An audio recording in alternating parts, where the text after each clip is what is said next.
मेरे नबी अकरम सल्लल्लाहु ताला अलैहि वसल्लम ने फरमाया 4 चीजें बदबख्ती की अलामत है। एक तो फरमाया कि आंखों का खुश्क हो जाना, कभी भी अल्लाह के खौफ से उनमें आंसुओं का न आना बदबख्ती की अलामत है।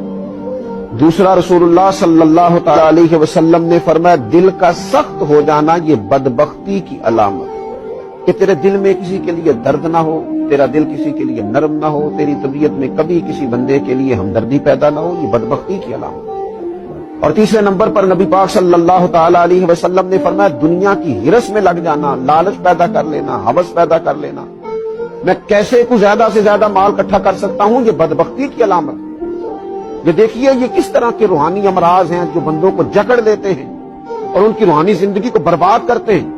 चौथे नंबर पर मेरे नबी पाक सल्लल्लाहु ताला अलैहि वसल्लम ने फरमाया लंबी उम्मीदें वाबस्ता करना।